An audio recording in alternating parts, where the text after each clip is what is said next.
Luma y el error que se volvió magia. En un valle escondido, donde las noches eran tan silenciosas que hasta las estrellas parecían bostezar antes de dormirse, vivía Luma, una unicornio joven con un cuerno muy especial. No brillaba siempre igual. Había noches en las que resplandecía con fuerza y otras en las que apenas se encendía, como si dudara. Aquella noche, Luma estaba nerviosa. Había decidido que ya era hora de pintar el sueño más bonito de todos. No uno bonito sin más, el más bonito. Durante todo el día había pensado en cada detalle, los colores exactos, las formas perfectas, el cielo impecable.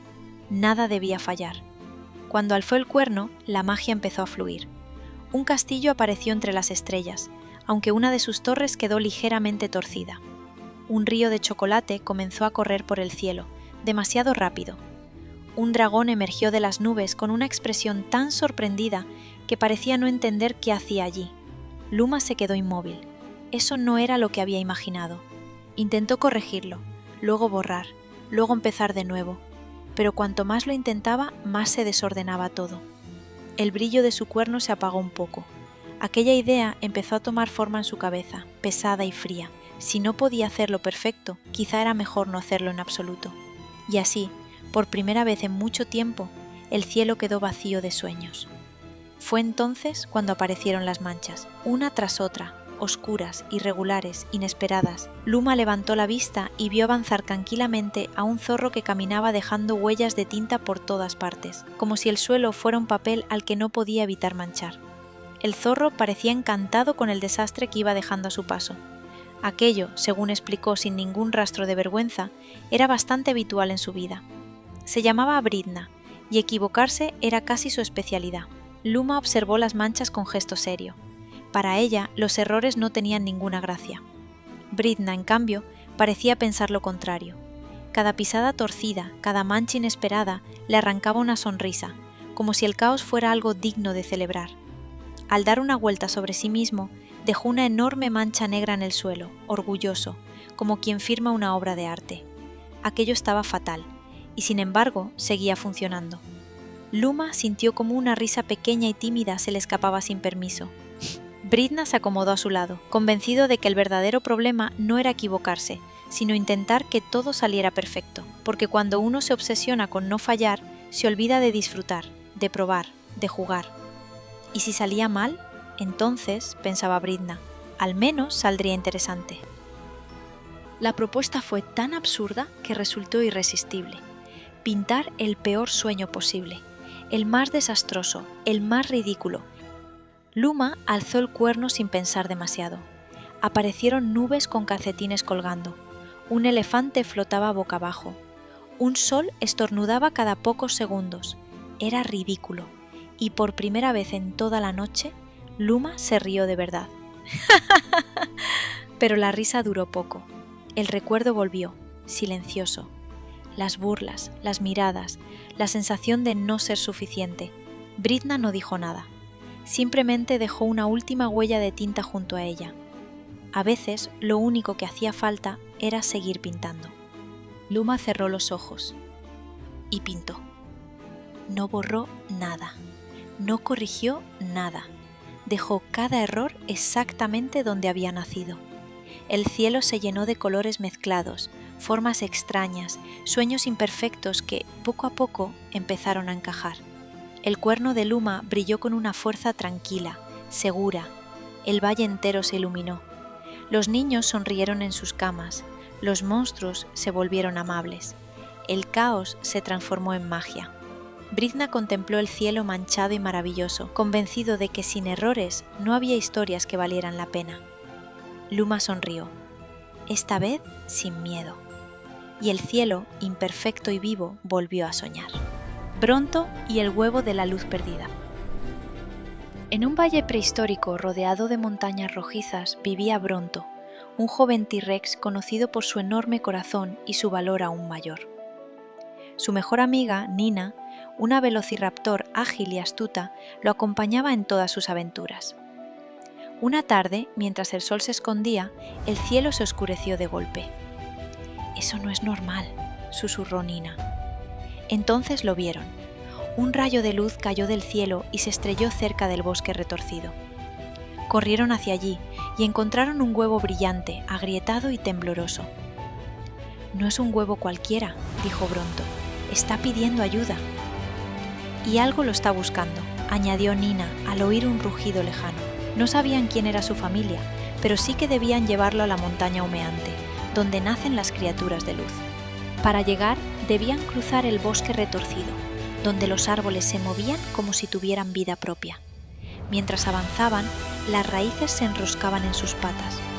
«¡No quieren que pasemos!», exclamó Nina. Bronto rugió con todas sus fuerzas, un rugido que resonó entre los troncos y abrió un pasillo entre ellos.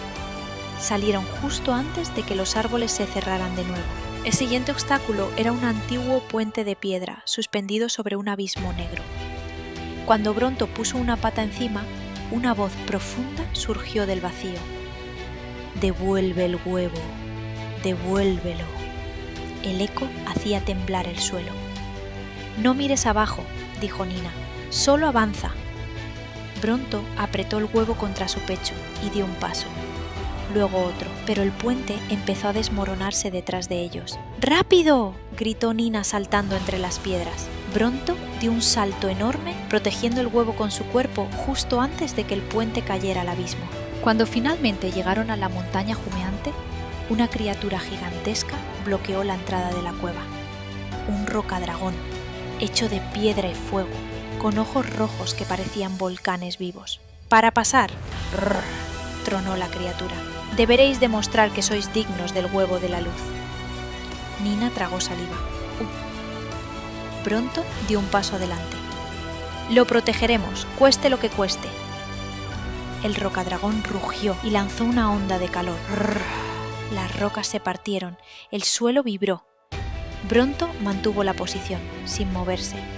Nina se colocó a su lado. El rocadragón los observó y bajó la cabeza. «Valentía sin fuerza es humo. Valentía con corazón es fuego. Podéis pasar». Dentro de la cueva, un aura cálida los envolvió. Apareció Lumina, una dragosaura resplandeciente. «Ese huevo es mi hijo», dijo suavemente, «pero no nacerá sin vuestra ayuda». El huevo comenzó a brillar con tanta intensidad que la cueva entera vibró. Bronto y Nina lo colocaron sobre un altar de piedra. Una luz los rodeó. Crac, crac. Del huevo emergió un pequeño dragosaurio con alas de fuego y ojos luminosos. El bebé reptó hacia Bronto y apoyó su cabeza bajo su barbilla. Lumina sonrió. «Os ha elegido como sus primeros guardianes. Donde vosotros vayáis, siempre tendrá luz para guiarlos». Entonces, desde el cielo, comenzó a caer una lluvia de chispas doradas. Las montañas, los bosques y el valle entero se iluminaron como si amaneciera de golpe. Bronto y Nina regresaron al valle como héroes, con el pequeño dragosaurio volando a su alrededor. Su aventura había sido peligrosa, pero esa noche supieron que el valor brilla más cuando el camino se vuelve oscuro. Cervi y el latido del bosque. Cervi era un cervatillo distinto a los demás. No corría para ver quién llegaba antes, ni saltaba para demostrar lo alto que podía llegar. A Cervi le gustaba mirar, escuchar y preguntarse cosas. Vivía en un bosque lleno de vida, donde todo parecía tener un ritmo propio. Los árboles, los ríos, los animales, todo latía como si compartieran un mismo corazón. Pero una mañana ese latido cambió. El bosque estaba extraño, los pájaros cantaban poco, el viento no jugaba con las hojas y Cervi sintió un pequeño nudo en el pecho. Algo no iba bien. Guiado por esa sensación, llegó hasta el árbol antiguo, el más viejo y sabio del bosque. Siempre transmitía calma, pero aquel día estaba silencioso, como si estuviera dormido. Cervi apoyó una pezuña en su tronco. El latido había desaparecido. Sintió miedo, mucho. Pensó en volver atrás. Pensó que aquello era demasiado grande para él, pero también pensó que, si él lo había notado, quizá otros aún no, y decidió avanzar. Caminó por zonas que nunca había explorado, despacio pero sin detenerse, hasta llegar a un lugar seco y agrietado. Allí descubrió el problema. Unas rocas habían bloqueado el paso del agua que daba vida al bosque. Cervi empujó una roca, pero no se movió. Entonces entendió algo importante. Ser valiente no siempre es hacerlo solo. Volvió sobre sus pasos y pidió ayuda. El castor llegó con sus fuertes dientes. El jabalí empujó con todo su cuerpo. Los conejos avisaron a otros animales. Incluso los pájaros ayudaron, guiando y animando desde arriba. Juntos, roca a roca, lograron abrir el paso. El agua volvió a correr. Primero fue un sonido suave, luego el suelo vibró, el bosque despertó, los pájaros cantaron con fuerza, el viento regresó y el árbol antiguo recuperó su latido. Todos celebraron. Cervi no se puso en el centro, no hacía falta. Él sabía lo que había aprendido, que no era el más fuerte, que no era el más rápido, pero sí era quien había escuchado al bosque y se había atrevido a dar el primer paso. Desde aquel día, Cervi siguió explorando, preguntándose cosas y creciendo poco a poco, porque a veces cambiar el mundo empieza con una pregunta y continúa con la valentía de pedir ayuda. Capi y la hora del baño. En la orilla del río vivía Capi, una capibara feliz, redondita y limpia como un melón recién lavado. A Capi le encantaba bañarse. Le gustaba más que comer hojas tiernas, más que dormir al sol, más incluso que rascarse la barriga. Cada tarde gritaba con voz de trompeta: ¡Hora del baño! ¡Chap, chap, chapotea! Pero nadie más quería mojarse. Su amiga Missy la gata decía: el agua me encrespa el bigote, y un bigote encrespado no es elegante. Pepe el loro chillaba desde una rama: el agua me despeina las plumas, y un loro despeinado no da entrevistas. Y Tuto el armadillo refunfuñaba: yo solo me mojo si el agua viene con aire acondicionado y toalla caliente. Capi suspiró tan fuerte que hizo olas. ¡Qué familia tan seca!, murmuró. Así que decidió enseñarles lo divertido que era bañarse. Primero llenó el río de flores y burbujas. ¡Spa natural de Capi! ¡Entrada gratis y jabón de hojas! Missy se acercó, olfateó el agua. ¡Splash! Una rana saltó y le mojó la nariz. ¡Miau! ¡De susto! Ahora huelo a lechuga húmeda. Pepe, curioso, bajó volando. Quizá un chapuzón me dé brillo tropical, dijo, y se lanzó. ¡Plaf! Salió con las alas chorreando. Ahora parezco un calcetín mojado con pico. Capi insistió con Tuto. ¡Anda! Solo mete una patita. Tuto la metió. ¡Plof! Resbaló y rodó colina abajo. ¡Estoy rodando en modo lavadora!, gritaba entre risas. Capi se quedó solo en el agua, flotando y burbujeando. Bueno, más para mí. Pero entonces el cielo gruñó y empezó una tormenta gigante. Missy, Pepe y Tuto corrieron a refugiarse, pero ya era tarde. ¡Mis bigotes! ¡Mis plumas! ¡Mis escamas brillantes! Todos empapados, todos resbalando. Capi los miró con cara de sabio chapoteador. ¿Veis? El baño siempre encuentra quien lo merece.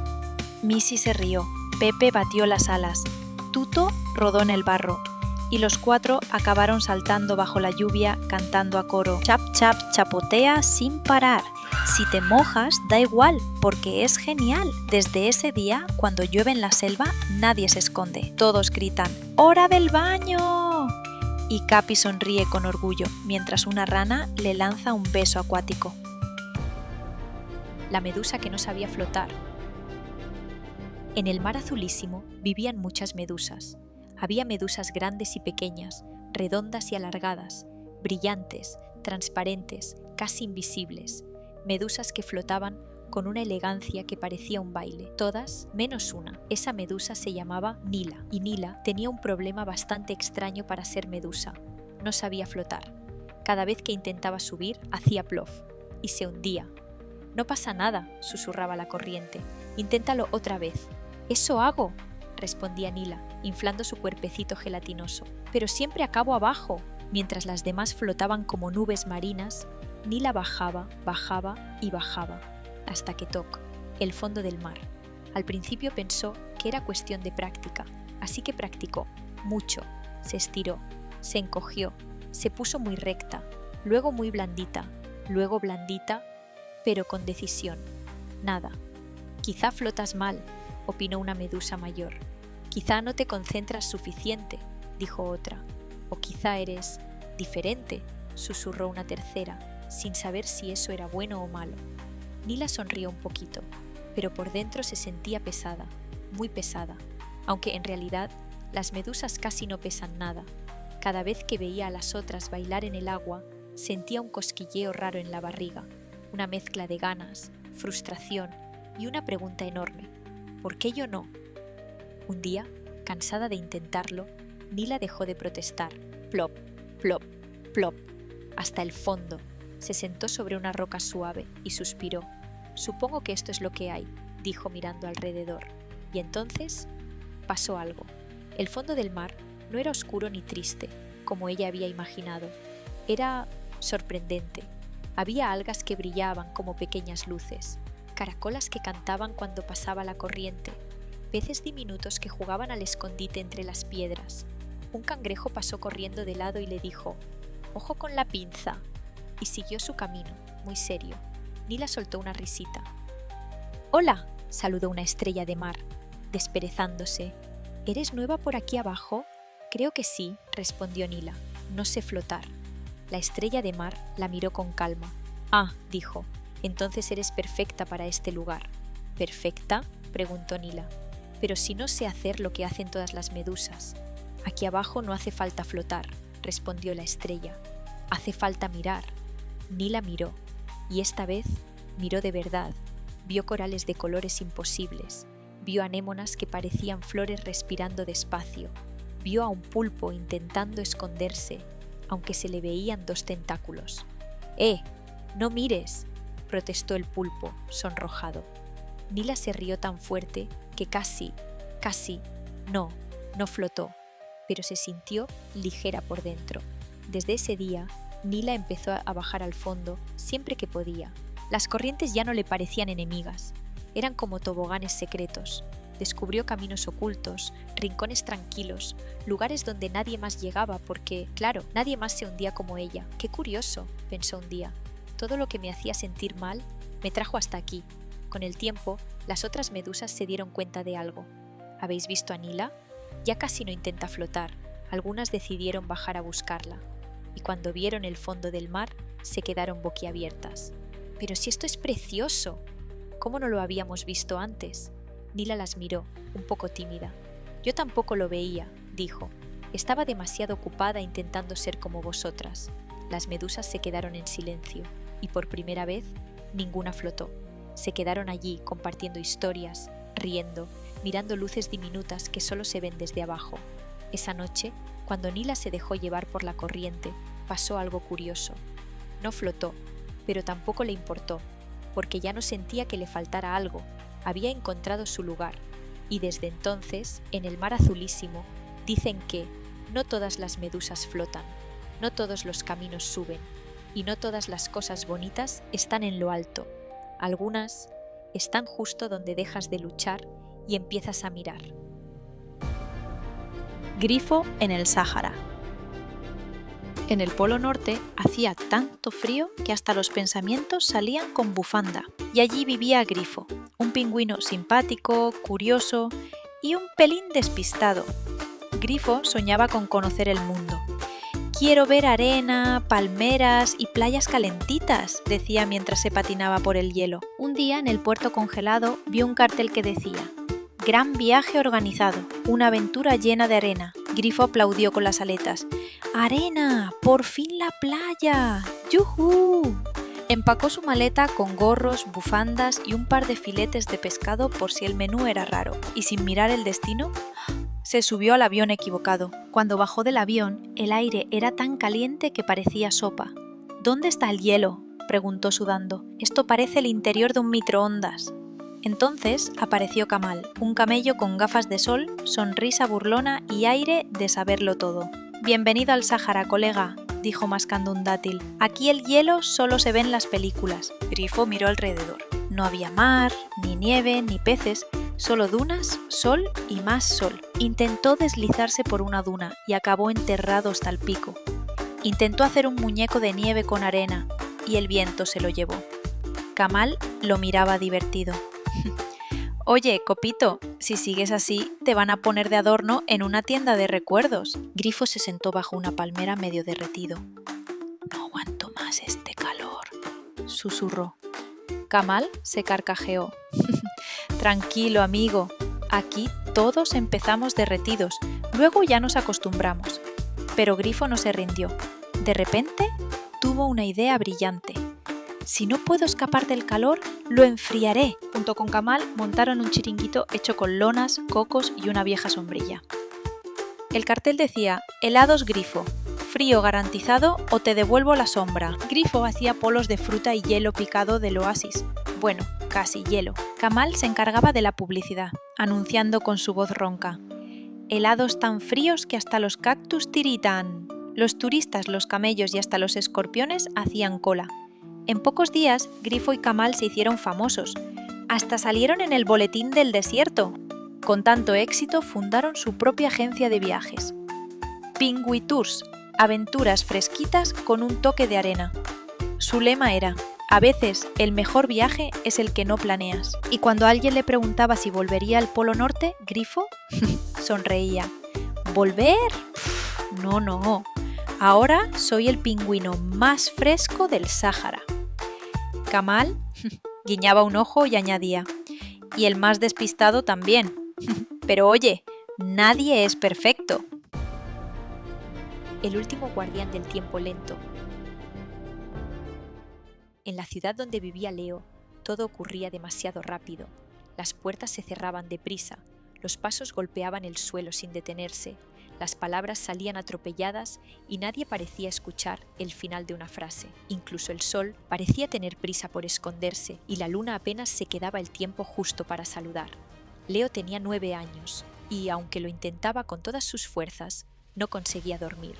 Cada noche se metía en la cama, cerraba los ojos y sentía que el mundo seguía corriendo dentro de su cabeza. Los segundos no se dejaban atrapar, los minutos huían.